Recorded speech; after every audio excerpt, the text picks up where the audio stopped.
నమస్కారం. మరి ఇక్కడ ఈరోజు అత్యవసర సమావేశం మరి జనసేన పార్టీ నాయకులు, కార్యకర్తలు, అలాగే వీర మహిళలు మరి అందరూ సమక్షంలో ఈరోజు వారందరితో పాలు పంచుకోవాలి.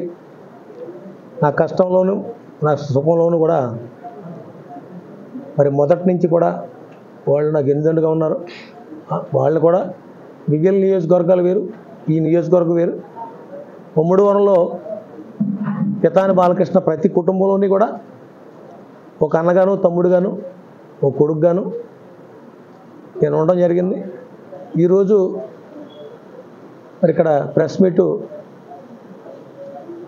పెట్టడం గల కారణం మరి ముందుగా ఇక్కడికి వచ్చిన మీడియా మిత్రులందరికీ ప్రత్యేకమైన ధన్యవాదాలు తెలుపుతూ మరి ఇక్కడ అనుకోని రీతిలో ఇక్కడ పొత్తులో భాగంగా మరి తెలుగుదేశం పార్టీకి ఇవ్వడం ఒకంత బాధ కలిగించిన మరి జనసేన పార్టీ అధ్యక్షులు మరి ఆయన ఏ ఒత్తిళ్ళ మీద మరి ఆయన మరి దేనివల్ల మరి ఎలా జరిగిందనేది నాకు తెలియదు.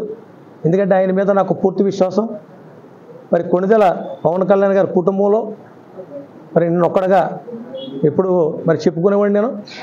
అలాగే 2019లో ఆ రోజు జగన్మోహన్ రెడ్డి గారు మోసానికి గురై ఆ రోజు నేను ఎమ్మెల్సీ ఇస్తానంటే ఆ రోజుని నాకు ఎమ్మెల్సీ కాదు, నేను ప్రజల్లో నుంచి ఒక నాయకుడిగా, మంచి నాయకుడిగా గెలవాలి, గెలిచి ప్రజలకు సేవ చేయాలి అనే సంకల్పంతో నేను రాజకీయాల్లోకి వచ్చాను.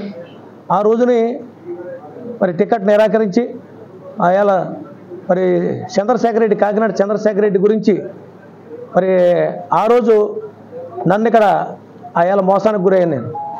అలాంటి మోసానికి గురైన తరుణంలో మరి కొణిదెల పవన్ కళ్యాణ్ గారు జనసేన పార్టీ అధ్యక్షులు నాకు కొండవ వేసి ఆ రోజున నాకు టికెట్ ప్రకటించారు.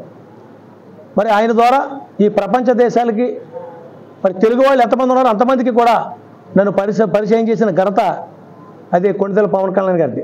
ఎందుకంటే పితాని గారి బ్లడ్ మాది ఒకటే, పోలీసు బ్లడ్ అని ఆ రోజున వాళ్ళ నాన్నగారిని గుర్తు చేసుకుని నాకు టికెట్ ఇవ్వడం జరిగింది.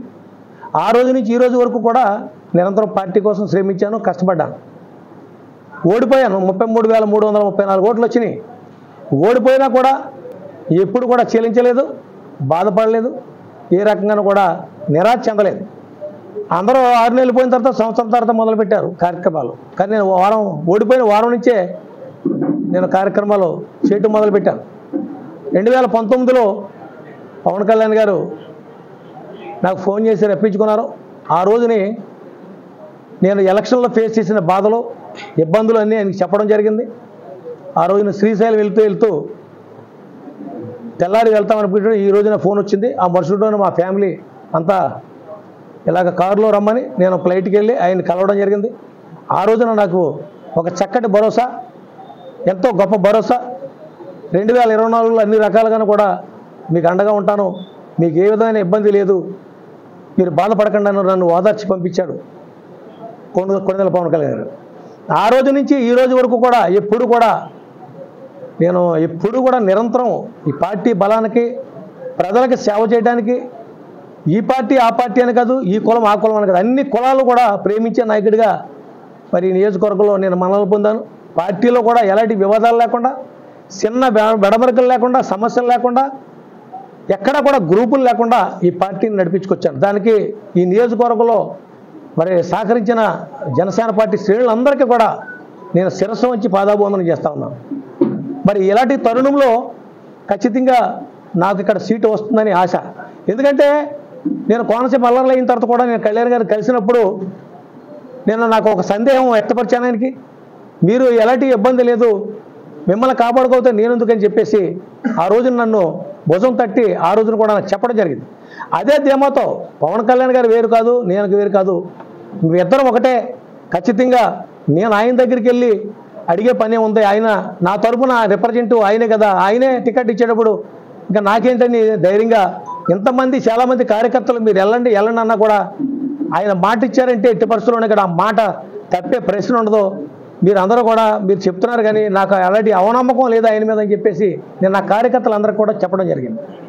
దరిమిల మరి నాకు లాస్ట్ మినిట్ వరకు కూడా నాకు ఇక్కడే ఉంటుంది అనే సమాచారం ఉంది. కానీ ఏ పరిస్థితుల్లో మరి భాగస్వామ్యం కలిగి ఉంది కనుక మరి జనసేన తెలుగుదేశం మరి ఉమ్మడిగా మరి ఎలక్షన్లోకి పొత్తులు కుదుర్చుకున్న నేపథ్యంలో మరి ఇక్కడ దాట్ల బుచ్చిబాబు గారికి ఇక్కడ ఈ నియోజకవర్గం తప్ప ఇంకో నియోజకవర్గంలో పోటీ చేసే అవకాశం లేదనో లేకపోతే ఏ కారణం చేత మరి దానికి కమ్యూనిటీ ఈక్వేషన్లో చేశారో తెలియదు. కానీ నాకు ఇక్కడ మరి టికెట్ లేకపోవడం కొంత బాధాకరమే అయినప్పటికీ కూడా నాకు ఈ జిల్లాలో అత్యధిక సామాజిక వర్గం సెట్టిబల్లి జాతిలో పుట్టాను కనుక తూర్పు పశ్చిమ గోదావరి జిల్లాల్లో అలాగే రాష్ట్రంలోనే 42 లక్షల ఓట్లున్న సామాజిక వర్గంలో పుట్టాను కనుక ఖచ్చితంగా నాకు మరి ఇంకా ఈ జిల్లాలో ప్రతి కాన్స్టిట్యున్సీలోనూ కూడా 45,000, 50,000, 70,000 ఇలా చాలా అత్యధికంగా ఉన్న సామాజిక వర్గం మరి సెట్టిబల్లి సామాజిక వర్గం.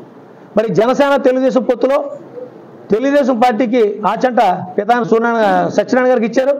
ఖచ్చితంగా జనసేన పార్టీ సిద్ధాంతం కులాలని మతాలని కలపాలని ఆలోచనతో పెట్టిన ఈ పార్టీ అలాగే సెట్టిబల్లిని కాపుల్ని కలపాలని ఆయన విపరీతంగా తపన పడే నాయకుల్లో పవన్ కళ్యాణ్ గారు ఒకళ్ళు.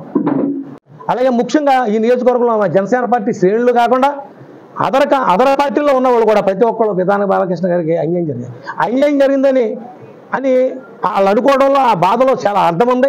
అయినప్పటికీ కూడా నాకు ఇంకా అవకాశాలు ఉన్నాయి. పవన్ కళ్యాణ్ గారు పూర్తిగా నాకు న్యాయం చేస్తారనే పూర్తి విశ్వాసం మా అధ్యక్షుడు పవన్ కళ్యాణ్ గారి మీద ఉంది కనుక మీరందరూ సమన్వయం పాటించి ఖచ్చితంగా మీరందరూ కూడా నా జనసేన పార్టీ నా మేలు కోరుకునే వాళ్ళు ప్రతి ఒక్కళ్ళు కూడా మీకు విన్నవించుకుంటున్నాను. మీరందరూ కూడా కొద్ది సమన్వయం పాటించండి. మనకు న్యాయం చేస్తాం. తప్పకుండా మీకు ఎక్కడో చోట మీకు పోటీ చేసే అవకాశం మనకు కల్పిస్తానన్నారు కనుక ఒక వారం రోజులు ఒక 4-5 రోజులు మనం వెయిట్ చేద్దాం. వెయిట్ చేసిన తర్వాత ఆ పిలుపు కోసం చూసి అక్కడ కలిసిన తర్వాత మనం తదుపరిగా మీరు అందరూ ఏం చెప్తే ఇప్పుడు అక్కడ మాకు ఇప్పుడు అండగంటే నాకు న్యాయం జరగాలి కదా. ఇప్పుడు ఒకటేంటంటే ఇప్పుడు నాకు అవకాశం ఉంది. బుచ్చిబాబుకి ఇక్కడ ఈ సీట్ తప్ప ఇంకో చోట పోటీ చేయడానికి లేదు. ఒకవేళ దాని నిమిత్తం ఇచ్చారనుకుందాం. ఇప్పుడు నాకు ఇంకో చోట ఎక్కడో చోట కాంపిటీషన్ ఇచ్చారనుకో ఖచ్చితంగా అవకాశం ఖచ్చితంగా నా కార్యకర్తలందరూ నేను చెప్పినట్టుగా వాళ్ళు వింటారు. ఖచ్చితంగా దానికి సహకరిస్తారు. అలా ఎందుకు చేయరు? తప్పకుండా నాకు ఎక్కడో చోట అవకాశం కల్పించిన రోజున నా కార్యకర్తలందరూ కూడా హ్యాపీగా ఉంటారు. ఖచ్చితంగా ఆ రోజుని వీళ్ళందరితో కూడా నేను ఖచ్చితంగా మాట్లాడుకుంటాను. అక్కడ నేను ఎమ్మెల్యే అవ్వాలంటే మీరు కూడా ఇక్కడ చేయాలని చెప్పుకునే పరిస్థితి ఉంటుంది. అది ఏమి లేకపోతే మరి వీళ్ళందరూ చెప్పినట్టుగా నేను అనవలసిన పరిస్థితి ఉంటుంది కనుక అదంతా మనం నెగిటివ్గా మనం ఆలోచించొద్దు. ఇప్పుడు పొత్తు ఉంది. ఇప్పుడు అదే పొత్తు లేదనుకోండి అసలు నేను ఇక్కడి నుంచి వెళ్ళే పని లేదు. నేను ఇక్కడే క్యాండిడేట్ని. ఓడినా గెలిచినా మళ్ళీ ఒకవేళ నిజంగా పొత్తు లేదు 3 పార్టీలు పోటీ చేసి ఒకవేళ నిజంగా నేను ఓడడం చెందినా నేను నా పార్టీ నా విధానాలతోనే నేను వెళ్తాను తప్ప ఇక్కడ మళ్ళీ ఓడిపోతే ఎక్కడికో పారిపోయే రకం కాదు నేను. కానీ ఇప్పుడు పొత్తు కుదిరింది కనుక ఆ ఈక్వేషన్స్లో ఉన్నాయి. ఇంకా రామచంద్రపురం ఉంది, కాకినాడ రూరల్ ఉంది. ఇంకా మాకు బీసీ సామాజిక వర్గంలో ఇచ్చే సీట్లు 2 సీట్లు కూడా ఉన్నాయి. అక్కడ 70,000 సెట్టిబల్లి సామాజిక వర్గం ఉంది. రామచంద్రపురంలో దగ్గరగా 60,000 సామాజిక వర్గం అక్కడ ఉంది. అంటే అన్ని నియోజకవర్గాలు ఉన్నాయి. ముమ్మడంలో కూడా 50 ఉన్నారు ఇప్పుడు. అంటే అన్ని చోట్ల ఉన్నారు. కోనసీమ వ్యాప్తంగా ప్రతి కాన్స్టిట్యున్సీలోని 45,000 దాకా పితాని బాలకృష్ణ ఉంటాడు. ఇది క్లియర్. కోసం చాలామంది ప్రయత్నాలు చేస్తూ ఉంటారు, చాలామంది అడుగుతూ ఉంటారు. అవి రాజకీయాల్లో కామన్గా జరిగే విషయాలన్నీ కూడా ఇప్పుడు వాటి కోసం మేము ఆలోచించే పరిస్థితి లేదు. మా అధ్యక్షుడు మాకు పూర్తి భరోసా ఇచ్చినప్పుడు దీనికోసం మనం ఆలోచించుకోవడం ఎందుకు? అలాంటి ఆలోచనలు మాకేమి లేవు. ఇప్పుడు ప్రస్తుతానికి 100కి 100 పాళ్ళు మనకు ఎక్కడో చోట అకామిడేషన్ చేసి నాకు టికెట్ ఇచ్చి నా చేత పోటీ చేస్తుంది జనసేన పార్టీ. ఎందుకంటే పోటీ చేయడానికి ఇవ్వడానికి కూడా ఎందుకంటే ఖచ్చితంగా సెట్టిబల్లి సామాజిక వర్గం కాపు సామాజిక వర్గాన్ని ఈ తగులు లేకుండా చేయాలని పవన్ కళ్యాణ్ గారి ఆశయం ఏదైతే ఉందో ఇప్పుడు పశ్చిమ గోదావరి జిల్లాలో పితాని ఆచంటలో సత్యనారాయణకి ఇచ్చారు. ఇక్కడ జనసేన పార్టీ నుంచి 1 సీటు కూడా ఇవ్వకపోతే ఈ జనసేన పార్టీ ఏదైతే కులాల కలయిక సెట్టిబల్లి కాపులు కలపాలనే ఆశయంతో ఆయన ఏదైతే అనుకున్నాడో అది ఎలా జరుగుతుంది? జరగదు కదా. రేపు పొద్దున్న జనసేన పార్టీ తరఫున నేను వెళ్ళి మా సామాజిక వర్గంలోకి వెళ్ళి మీరు చేయండి అంటే మీకే వ్యవహారం లేనప్పుడు రేపు పొద్దున్న మేము ఎలా వచ్చి పనిచేస్తామని చెప్పేసి వాళ్ళు అడిగే